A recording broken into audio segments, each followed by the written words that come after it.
to the hora de ir, Diamond eu Casino and faço já. Resort.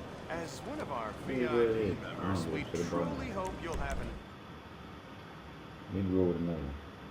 Mail-in ballots, the subject of a legal battle now taking place in Massachusetts, in D.C., and elsewhere. Democrats promising to appeal Trump's executive order that said we're going to secure our elections. No more mail-in ballot fraud. We're going to be making sure that the mail that comes through the Postal Service is validated. And we're also going to create our own lists so that we can validate who should be voting and who should not be before we take ballots and fraudulently transmit them from one location to another. But what's happening in California, according to Steve Hilton, who's running to be the new governor there, is utterly pathetic and unacceptable. He says if states like Florida can have timely results on election news night, why can't we? This is another example of California Democrats' endemic uselessness. High-speed rail, months-long elections, what a joke the whole thing is. And he's commenting on this report from Secretary of State Shirley Weber. This woman right here, you can see, was on an interview over with Ashley Zavala, and she's a journalist for California Politics 360, and she's saying, yeah, we're not going to get the results anytime soon. What do you think this is, Florida? No, it's California. And as we know, this is, in our opinion, fraudulent.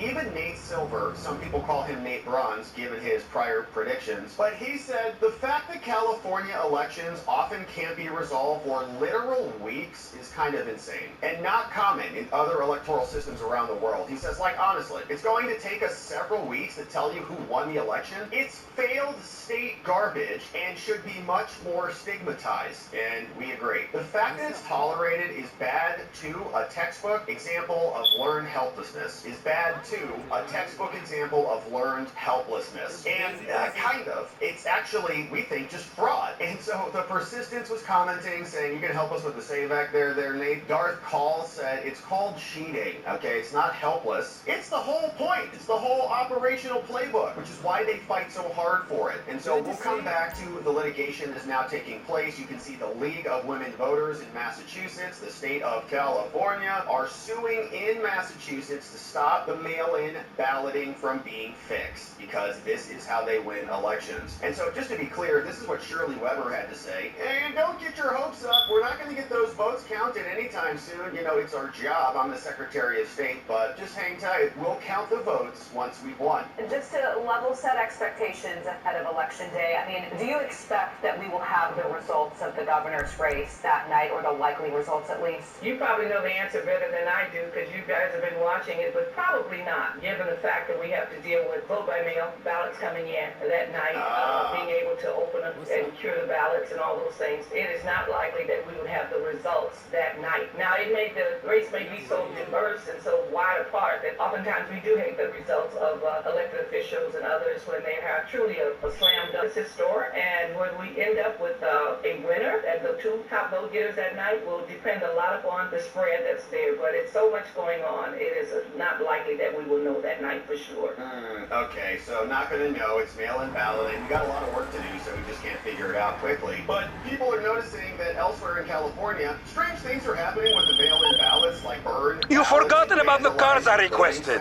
My attacks are happening across the state. This was a report from ABC News saying just one day before today, the day when people are going to go vote, officials said police had been notified of two possible acts of voter interference after ballots were discovered burned in drop-off boxes and a vote center was vandalized. Both incidents occurring over the weekend. The LA County Registrar and the county clerk said in a statement, according to Logan, during routine ballot collection procedures, staff from the department identified, quote, a limited number of vote-by-mail ballots that appeared to have sustained fire-related damage inside an official drop box, which is why we don't like drop boxes, because people harvest ballots and throw them in there. And we would prefer no mail-in balloting, period, except for extremely limited circumstances. You've got a medical issue, you can validate that every election cycle. Yes, I still can't do this or that. Otherwise, get your butts to the poll and go vote in person. But here's more on the report from NBC LA explaining exactly what went down with the ballots. Burned ballots and voting center vandalism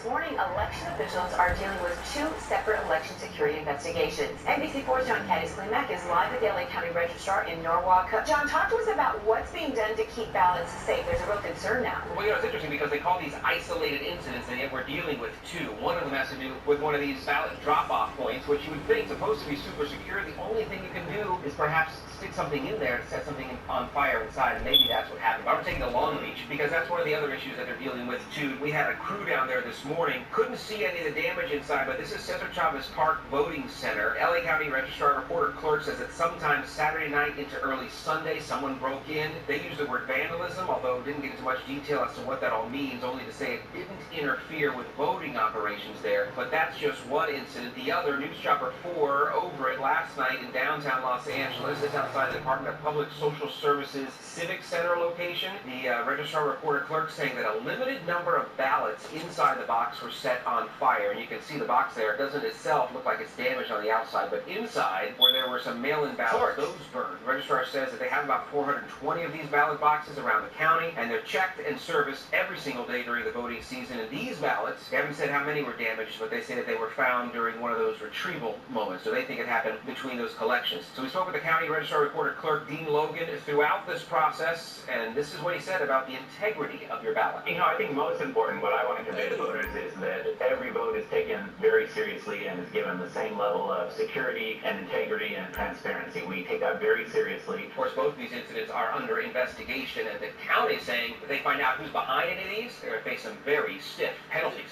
Reporting live in Norwalk on the eve of the primaries. I'm John Caddis-Klimek, today in LA. All right, so maybe if we just didn't have the drop boxes, maybe if we didn't have mail-in balloting, you could just go to the poll. Everybody would be happy. But the litigation is continuing over the mail-in ballots. Of course, President Trump issued an executive order saying we're going to tighten this whole system up because we can't enable this any longer. And the Democratic parties have all been coming out in full force and fighting it. And there were oral arguments that took place today in Massachusetts. You can see many of the usual suspects. ACLU of Massachusetts, the Legal Defense Fund, the Latino Justice, Advancing Justice, all of them issued a press release, and they said, this is outrageous. This is a disenfranchisement of eligible voters. If the federal government makes their own list and provides it to the state, so the state can update the list and validate the mail-in ballots that are coming into the mail system so that they can be delivered appropriately, that's disenfranchisement. If they try to change anything ultimately that harms their efforts, it is disenfranchisement. That is just their pattern. But of course, the litigation has been going on. We saw last week a big win out of Washington, D.C. when a federal judge said that their lawsuit failed. They were asking for an injunction to stop even the contemplation of a new set of rules from going into effect. They lost on that one, and so all their eggs are now in this basket in the District of Massachusetts. And here was just a quick brief I wanted to share with you from the Wisconsin Democracy Campaign. Sure. And they've got these people called Jalessi Ordow and Jasmine Oradu, who they're complaining about. Okay, if Trump changes anything, and we have integrity in our elections, it's actually governing our elections, then it's going to dispossess these two. And I wanted to flag this. We'll hit the response from the DOJ as it relates to the motion to dismiss their final reply. But this is what ultimately they're complaining about. In this case, we've got these students, Jalessi, Jasmine, and Aharon. They're Wisconsin voters, and they want to vote, but they're going out of state for school, and so these poor college students won't be able to go vote. Because they reside out of state for school, they will vote absentee, and as less experienced voters, they're particularly vulnerable to confusion and barriers arising from changes to election procedures. They say this recent experience from this guy, Mr. Shalev, demonstrates the real challenges that he might have in voting his ballot on time. Trump's executive order requirements, including those with absentee ballot transmissions that impact them, voter verification and other things, increase the risks that ballots will be Jalen Kennedy, now he's trouble. Charged with drug trafficking, with a side of murder and jump bail. Hard to track down when he covers his trail so well. I've sent you his last location he was seen in, the rest is up to you. All the parties are, we got it, and what Wisconsin has done. But you have to be eligible to vote, you have to request an absentee ballot. A Wisconsin voter who is indefinitely confined because of age, physical illness, or disability, you want to get an absentee absentee ballot, you have to do all of these things. And so Trump is going to complicate it all in the process of returning it. They say this threatens now to unlawfully disenfranchise them because they're new voters, they don't have a lot of sophistication, and they may not get their ballots back on time. A lot of this is filled with the same arguments we saw in the prior lawsuits, and so we're going through it relatively quickly. But what this may do is prohibit certain Wisconsinites from voting by mail. The list, and so this order, if they're not on the list, and that's the state's problem, if they don't put you on the list, that's their problem, and say that they can't vote, ultimately. So they're going to blame it on Trump. Even without a format change, the order would cause chaos in absentee voting. Once ballots are intermixed, you can't distinguish what's legitimate and what's not, and this threatens the privacy of all other Wisconsinites. And so in conclusion, we argue,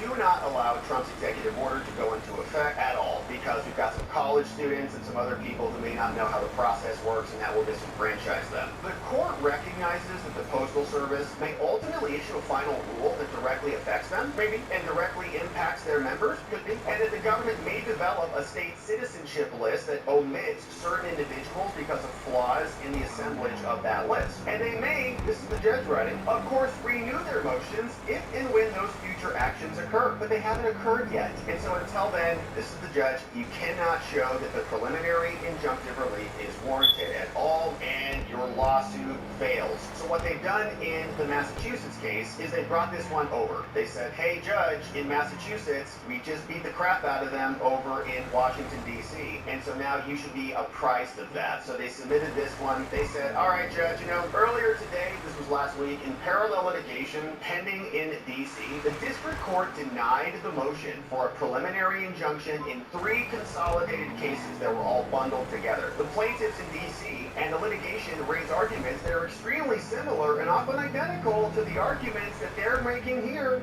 The DSCC opinion is attached to this court and to this notice for your convenience, and then of course we read through the full thing here.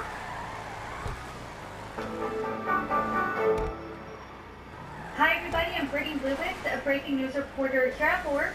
Joining me once again is Matt Clegg, a partner at California Strategies. Matt, thanks so much for coming back on. Thanks, Brittany. It's good to be here. I want to talk today about what we know so far about California's primary election results. The big races haven't officially been called yet, as you and I sit here right now on the West Coast.